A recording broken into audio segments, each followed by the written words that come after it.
ఆ భయంతో ఏమన్నదంటే, లేదు నేను మా అమ్మ వాళ్ళ ఇంటికి వెళ్ళిపోతా, నీ దగ్గర ఉండను అని చెప్పేసి అంటుంటే కాళ్ళతో గట్టిగా తన్నాడు అమ్మాయిని. అప్పుడు వీళ్ళ అమ్మ వాళ్ళు కూడా లేరంట, ఈ పరమేశ్ అనే వ్యక్తి వాళ్ళ పేరెంట్స్ కూడా ఎవరు లేరంట, వాళ్ళిద్దరూ పొలంలో ఉన్నారంట. వీళ్ళు ఆల్రెడీ వెల్ సెటిల్డ్, ఒక 10 ఎకరాల పొలం కూడా ఉంది వీళ్ళకి. అయినా ఆశ, మనిషికి ఆశ చావదు అంటారు కదా, అది ఇదేనేమో. ఇంకా అమ్మాయిని కాళ్ళతో తన్నిన తర్వాత గట్టిగా చేతులతో కొడుతూనే ఉన్నాడు. ఇంకా కొంచెంసేపు గట్టిగా చేతులతో కొడుతూనే ఆ పక్కన వేరే ఆమె ఉంది, ఆమె ఆపడానికి ట్రై చేస్తుంది కానీ ఆగట్లా. ఆ సెంట్రింగ్ కర్ర తీసుకొచ్చి తల మీద గట్టిగా అసలు కొడుతూనే ఉన్నాడు. ఒక 5 సార్లు కొట్టడంతో ఆ అమ్మాయి అక్కడికక్కడే కుప్ప కూలిపోయింది. ఇంకా తర్వాత ఏం జరిగిందంటే, ఈ అమ్మాయిని హాస్పిటల్ కి తీసుకెళ్తే చాలా సీరియస్ కండిషన్ లో ఉంది అని చెప్తే ఈ అమ్మ, కొడుకు, తండ్రి ముగ్గురు పారిపోయారు. నిజంగా ఈ తల్లికి ఎంత కష్టం వచ్చిందంటే ఆ వీడియో చూస్తుంటే నా కంట్లో నుంచి నీళ్ళు ఆగట్లా. అసలు ఎలాంటి నరకం చూపించారు తెలుసా వాళ్ళ అత్త. ఆ అమ్మాయి ఏదైనా ఎక్కువ వండితే చాలు, ఏదైనా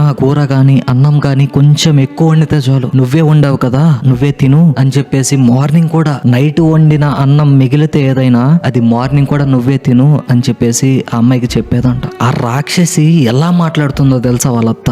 నేను ఎంత కష్టపెట్టినా నువ్వు పడాలి, నువ్వు కట్నం తీసుకురాలేవు, లంజా అని చెప్పేసి ఆ అమ్మాయిని కొడుతుందంట, తిడుతుందంట, చాలా నరకం చూపెట్టిందంట. అసలు నిజంగా ఆ తల్లి బ్రతికున్నప్పుడు ఎంత నరకం చూసి ఉంటుందో అసలు ఆ దేవుడికే తెలియాలి. వాళ్ళ అమ్మాయి రోజు ఎంత బాధపడుతుందంటే, నేను ప్రతి ఒక్క తల్లిదండ్రులకి ఒకటే మాట చెప్తున్నా, మీరు మ్యారేజ్ చేసి మీ కూతురికి మ్యారేజ్ చేసి అయిపోయిన తర్వాత కొంచెం పట్టించుకోవడానికి చూడండి. అమ్మాయికి ఏదన్నా బాధలుంటే కొంచెం చెప్పించుకోవడానికి చూడండి. అమ్మాయి అనుకోవచ్చు అత్తగారింట్లో జరిగినవి అమ్మ వాళ్ళ ఇంట్లో చెప్పకూడదు అని చెప్పేసి అమ్మాయి అనుకోవచ్చు, కానీ కొంచెం ప్రయత్నించండి. మీరు ఏమన్నా బాధలున్నాయా, ఏమన్నా కష్టపెడుతున్నారా అని చెప్పేసి ప్రేమతో అడగండి.